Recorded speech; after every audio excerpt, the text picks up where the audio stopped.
السلام عليكم ورحمة الله تعالى وبركاته. أصحابتنا قيمها بدن إكو حرن channel كدوينها يوتيوب كسر هذا برنامج كنا مانتا. diinta islaamku waa diinta dunida ugu faafitaanka badan. Faafitaanka diinta islaamku waa ta keentay inay yeelato cadaawo iyo dad hadhiya habeenba ugu fogan sidii ay diinta islaamka ugu gelin lahaayeen shaadhigaysan oo dadku ka yaacaan. Waa diinta kaliya ee baraha internetka iyo TV-yada la soo hor fadhiisto daleecaynteeda iyo inay tahay diin ku lamaan dhiigdaadin iyo dil.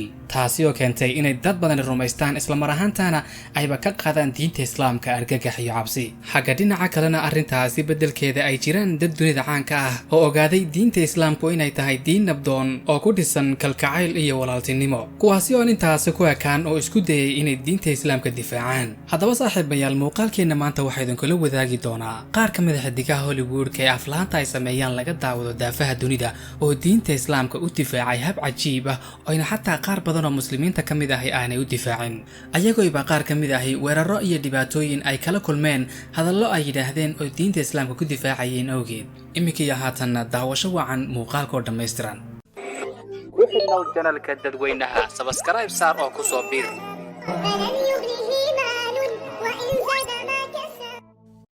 Shakhsiga ugu horeeya aynu soo qaadanayno waa jilaaga lagu magacaabo Van Damme. jilaaga caanka ah ee taageerayaasha aadka u tirada badan leh ee lagu magacaabo Jean-Claude Van Damme ayaa waraysiyo kala gedisan uu bixiyay. Waxa uu ku cadeeyay jacaylka uu islaamka iyo muslimiinta u qabo iyo sida ay u wanaagsan yihiin muslimiintu. Van Damme ayaa sidoo kale waxa uu ku caan baxay tabarucaadka iyo caawimaadka uu u fidiyo dadka muslimiinta ah ee danyarta. Van Damme mar ay gabadh wariye ahi wax ka weydiisay cuntooyinkiisa maalinle iyo habka uu u maareeyo ayaa waxa uu ugu jawaabay arrin gabadhii wariyaha ahayd lama filaan ku noqotay. waxa uu ammaan u galay diinta islaamka iyo wanaageeda iyo inuu nabigeena suubanaha ah Muhammad sallallahu alayhi wasallam uu ahaa shakhsi aad u caqli badnaa oo ku dayasho mudan. waxa uu sheegay inuu noloshiisa mar waliba ku dabaqo diinta islaamka haday noqoto cunooyinkiisa iyo noloshiisa kale maalinlaba. waxa uu sheegay in qofku haddii uu diinta islaamka baaritaan ku sameeyo uu kala kulmi doono faa'iidooyin wax ku ool ah. All good Arabic food, Middle East, like in the old time, like in the Muslim. Look at the Muslim. Bread, almond, apple, go read. Read. You discover in a Muslim a lots of good thing. Okay. Very smart Prophet Muhammad. He knew what's good for the future about the body. Very smart Prophet Muhammad. He knew what's good for the future about the body. shakhsiga xigay waa George Clooney. ninkani lagu magacaabo George Clooney oo ah aktar, soo saare, agaasime, qoraa ayaa isna waxa uu ka mid yahay shakhsiyaadka aadka u difaacay diinta islaamka.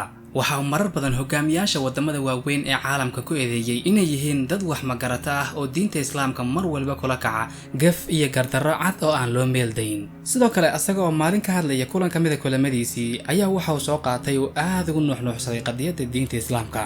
waxa uu yiri asagoo dadweynaha la hadlayay waxa loo baahan yahay inaynu joojino gafka iyo cunsuriyadda meesha xun gaadhay ee aynu caadaysanay ee mar walba aynu kula kacno muslimiinta. sidoo kale waxa uu yiri waxa aad ugu dhex faafaya gudaha Yurub kooxo islaam nacaybka oo meel xun ka gaadhay oo isu bahaystay inay diinta islaamka ka gudbiyaan sifooyin aad foolfool xun. waxaana loo baahan yahay inaynu dadka noocaas oo kale ka digtoonaano aynu iska ilaalino afkaarta foosha xun ee ku aadan diinta islaamka ay ku dhex beerayaan gudaha Yurub. That we don't overreact again. You know, we have to be very careful of that too. There's a lot of, anti-Muslim fervor in parts of Europe, and we have to make sure that that doesn't get grouped into this horrible act. shakhsiga xiga Will Smith. jilaaga aadka loo jecel yahay ee Amerikaanka ah ee Will Smith ayaa isna waxa uu ka mid yahay shakhsiyaadka xiiseeya islaamka iyo muslimiinta. Will Smith waxa uu saaxiib dhow la ahaa Allah u naxariistay feeryahankii muslimka ahaa ee Muhammad Ali Clay. sidoo kale waxa uu jiray filim aad loola dhacay oo ku saabsan taariikh nololeedka Muhammad Ali. haddaba Smith oo ka hadlayay qadiyada ku saabsan diinta islaamka ayaa waxa uu sheegay in uu diinta islaamka baaritaan ku sameeyay si fiican oo fahmay isla mar ahaantaana aanu ku arag haba yaraatee wax dhibaato ah. waxa uu aad u dhaleeceeyay fikradda sida weyn ugu dhex baahday reer galbeedka ee ku saabsan inay muslimiintu yihiin argagixiso. waxa uu ku tilmaamay arrintaasi inay tahay mid aan sal iyo raatoona lahayn. waxa uu sheegay marar badan uu booqday wadamada muslimiinta in aanu haba yaraatee wax cabsi iyo argagax gelin aanu ku dareemin muddadii uu ku sugnaa wadamadaasi muslimiinta. arrintaasi bedelkeedana uu dareemayay farxad iyo nabadgelyo buuxda. aad ayaanu u dhaleeceeyay qolyaha qaba cudurka islaam nacaybka iyo islamofoobiyada. Islamophobia in America, you know, for me, that's why it's important to show up. It's like I'm in Dubai and I'm having fun and I'm tweeting and I'm showing pictures. Hey, it doesn't look like they hate me, does it? shakhsiga ku sii xiga Russell Bryan ninkani lagu magacaabo Russell Bryan oo nolol ahaan taariikhdiisii hore soo maray nolol aad u adag ayadii waalidiintiisii ay kala tageen asagoo da'diisa jirto 5 sano oo kaliya dadaalo badan uu sameeyay ayaa waxa uu ku bedelay noloshiisa hase ahaatee waxa marar badan nolosha ka riday isticmaalka daroogada hase ahaatee ninkan oo soo maray nolol adag ayaa Ilaahay waxa uu deeqay hadal soo jeedin iyo balaaqo aad u cajaa'ib badan taasi oo ka dhigtay jilaa iyo majaajilayste haybad iyo maqaan fiican ku dhex yeeshay Hollywoodka haddaba ninkan oo noloshiisii hore lagu bartay akhlaaq xumo iyo arrimo ku saabsan daroogooyinka iyo inuu ka hadlo arrimo anshaxa ka baxsan ayaa hal mar ninkii waxa uu soo bedelay shakhsi dadka ka wacyigeliya nacaybka iyo xaqdiga dhex yaala bulshada siiba nacaybka loo qabo muslimiinta waxaana ka mid ahaa markii hore dadka islaamka aad u necab kadib markii sida la sheegay mitidiintii alqaacida ay burburiyeen daarihii mataanaha ee dalka Mareykanka sanadkii 2000 taasi oo keentay inuu islaamka cadho badan u qaado hase ahaatee baaritaano uu ku sameeyay diinta islaamka kadib waxa uu soo baxday inay diinta islaamka aanay ahayn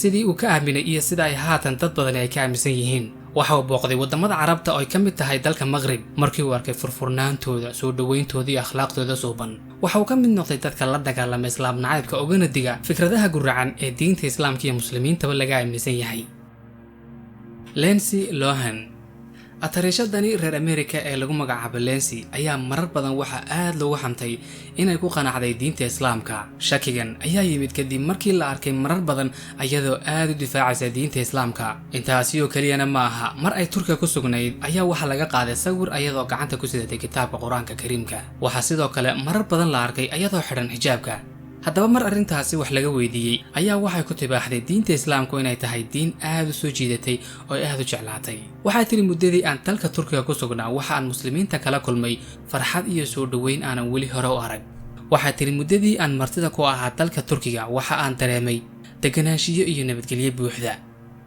waxa aad ii soo jiitay aadaanka muslimiinta aad ayaan ugu raaxaystaa dhageysigiisa sidoo kale kitaabka Quraankuna aad ayuu ii soo jiitay waana akhriyaa waqti walba asaga oo ku turjuman luqadda Ingiriiska haatan luqadda Carabiga ayaan bartaa waana suurtagal mustaqbalka inaan ku qanco diinta islaamka Lindsay waxay sheegtay inay marar badan dagaalo iyo weeraro ay kala kulantay dadka islaamka necab kadib markii la arkay sida ay diinta islaamka u hadalhayso iyo mararka qaar oo la arkay iyadoo xijaaban To address these rumors that were sparked when you were pictured with the Quran under your arm, are you going to convert to Islam? I think that me studying the Quran is something that I found a solace in. I do study it. You read the Quran regularly, right? Yeah, I do. In English, or in Arabic? It's translation.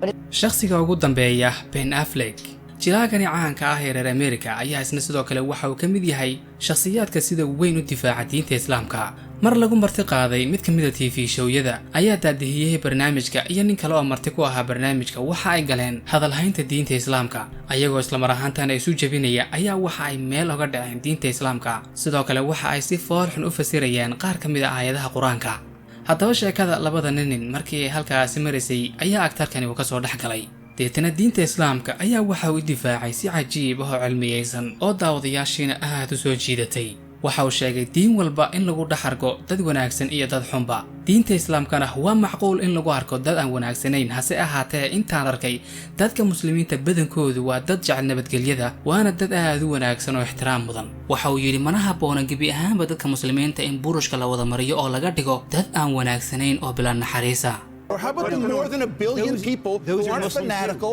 who don't punch women, who just want to go to the store, wait a second. Wait a second. Don't do any of the things, but you're saying all Muslims stereotyping. Wait a second. Things, and you painting the whole group religion with that. daawadayaal muuqaalkeena maantana halkaasi ayuu ku egyahay fadlan haddii aad ka heshay muuqaalka like saar haddii aanad weli subscribe saarin channelka dadweynahana haata ku soo biiro subscribe saar